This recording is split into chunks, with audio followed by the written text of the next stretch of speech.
You are listening to the podcast for learning the language of A Course in Miracles so you can understand the meaning, embody the message, and live the teachings as a way of life. Welcome to episode 6 of this podcast. I'm your host, Reverend Jennifer McSween, creator of this podcast and the Course in Miracles practice coach for taking those who are studying the Course from inspiration to application. On this week's episode, I'm going to talk about love from the perspective of A Course in Miracles. But first, I'd like to talk about love from the perspective of the world, the way we look at it, define it, and how we experience it. So, love from the perspective of the world can be described as the most desired, yet complicated, misunderstood, elusive, and oftentimes painful human experience. The clearest way to define love, based on the way we see and experience it in the world, would be to say it's a feeling, a strong, deep, powerful feeling over which we seem to have no control. And that sharing and experiencing love, what we perceive as being loving or giving and receiving love, is done through words, actions, gestures, and displays of affection. It appears that it's the showing or expressing of love in some outward form that symbolizes love most for us. As human beings, we see the outward expressions of love as being as vital to the well-being of a person as oxygen is to the body, something necessary to sustain us literally from the cradle to the grave. There are studies that show that babies that are not held a lot and cuddled or cooed to suffer developmental delays mentally, emotionally, as well as physically. And it's very common to hear people at the end of life stages describing a life well lived as one that consisted of acts of kindness or expressions of love, basically showing others that they are loved, or the different ways that you let the people you love know you love them, so to speak. We also believe that there are different kinds of love. And it is almost taken for granted that each kind of love should be expressed differently. We also believe that we can love to different degrees and that different kinds of love hold different levels of importance in our lives. We talk about romantic love as being different from the love we have for our family, which is also different from the love we have for our friends. And there's the love we have for fellow human beings. We also talk about and have love for our pets or animals in general, or a love of nature. There's the love we have for certain experiences or works of art or performers and singers, etc. And then there's the big passion or the great passions, the love that we have for those things that we create or bring into being in some way, those things that seem to stir our souls. So there seems to be an hierarchy in terms of the different kinds of love, the different degrees to which we can love or which we do love, and what we define as love. And this makes love, as we see and experience it in the world, complicated, elusive, and at times quite painful. A common example is in romantic relationships. Romantic relationships can be defined, it seems as if by nature, they are complicated, elusive, and painful in many ways. Complicated because we often have different ideas of what it means to be loving. And when I say we, I'm talking about the two people who would be in a relationship. And so it's not very often that they're on the same page, so to speak, where there are times they may feel that one person has a different perspective of what being loving is supposed to be about. And if it's not compatible, then somebody doesn't feel loved. And it's always a question as to, what degree or what passes as love. And it could get very complicated because we don't always express, or we aren't always aware of what it is that really symbolizes or makes us feel most loved until you're in the situation, and then it gets even more complicated. They can be elusive or love can be elusive, can be seen as elusive in a romantic relationship, because very often romantic love is associated with that euphoric feeling of being in love. And since this euphoria rarely, R-A-R-E-L-Y, rarely lasts, if that feeling is what is seen as love, then it would appear as if the love never lasts because that feeling doesn't last. And when it comes to experiencing romantic relationships as painful, a primary reason, it may not be the only one, but a primary reason why romantic relationships are experienced as painful is because people often enter into romantic relationships hoping to get or find the love that they think they're lacking in their lives.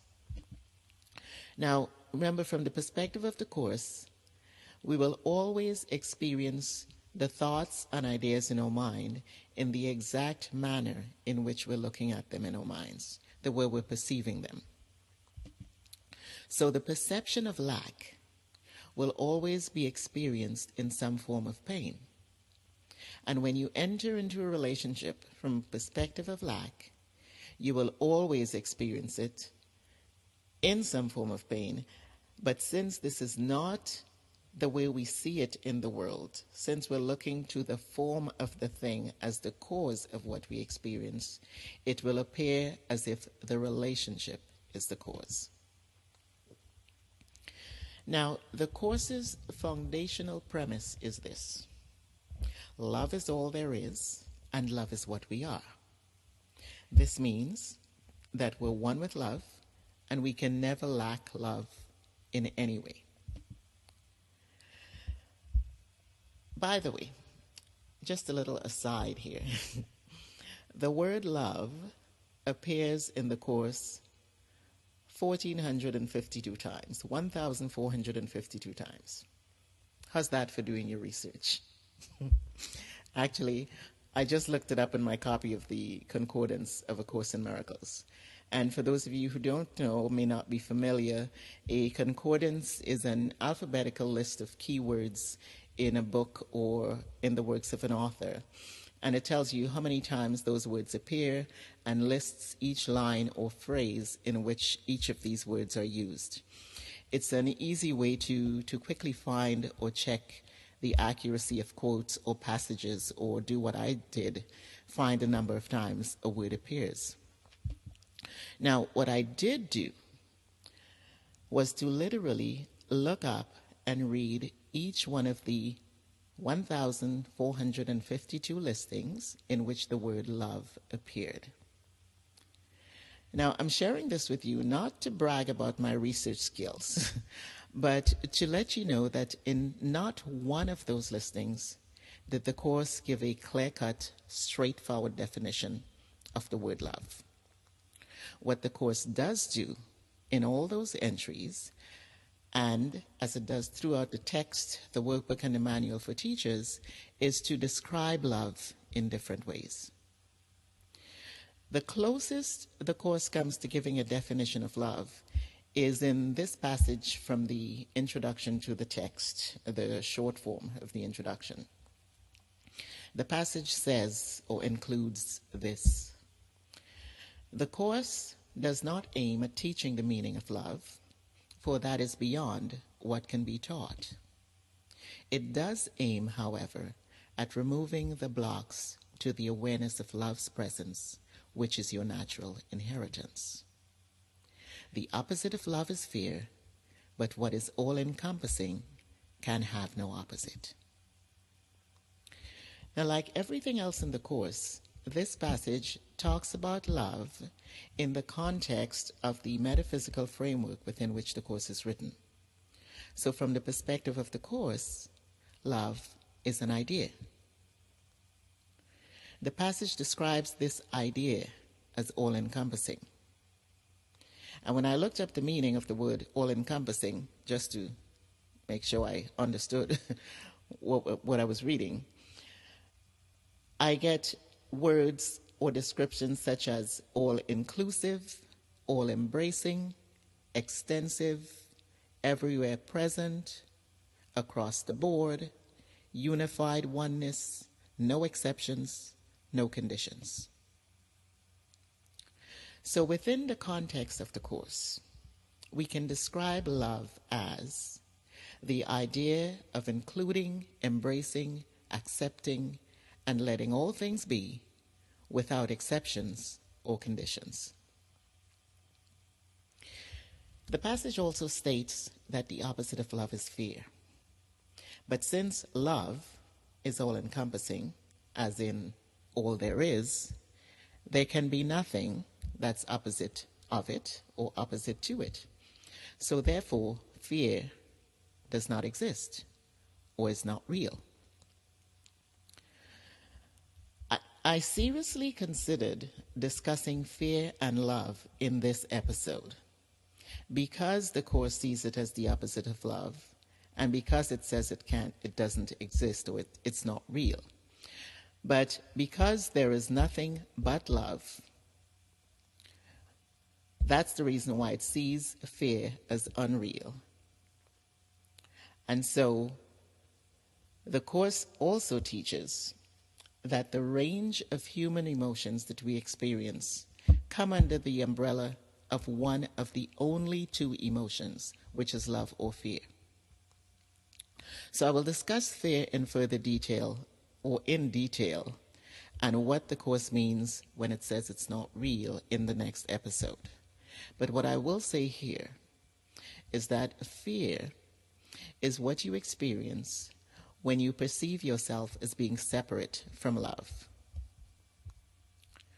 When you believe that love is something you have to get, or that you lack in some way, or that anything other than love or unlike love exists. These are misperceptions, the misperceptions and false beliefs that block the awareness of the truth about love and keep us from experiencing love. They are always experienced in some form of fear. It's the different forms of fear that is being referred to in the passage when it says the Course aims at removing the blocks to the awareness of love's presence. You see, the purpose of the Course is to teach us to experience miracles. And a miracle is defined as an experience of love. On a practical level, an experience of love is the feeling of safety, peace, and wholeness. How you experience a miracle, that is, how you have an experience of love, is not by changing conditions or situations that are reflections of the perception of a lack of love, but by changing your perception of yourself as separate from love. In other words, entertaining a perception of yourself as complete, whole, one with all there is, so therefore one with love. Keep in mind that the way we see and experience anything is based on our perception, the way we are interpreting what we see and experience, what we're telling ourselves about it, and what it means. In the world, we perceive love as something separate from us, as something outside us. And so we perceive ourselves to be inherently lacking love. And then we feel love is something we need to get from other things and other people, sources outside or other than us. From the perspective of the Course, love is all there is, and love is what we are. Not only are we not separate from love, but there is nothing else. So what the Course aims to do is to help us shift our perception of ourselves so that we come to understand and know that we're one with love. Or as the Course puts it in the passage I shared earlier, remove the blocks to the awareness of love's presence. So that's it for today on love. Thank you for listening to this week's episode of the podcast for Understanding the Language of A Course in Miracles. If you enjoyed this episode, please leave me a review, subscribe so you don't miss another episode, and please invite your friends to listen. Have a great week, and see you on the podcast next Wednesday.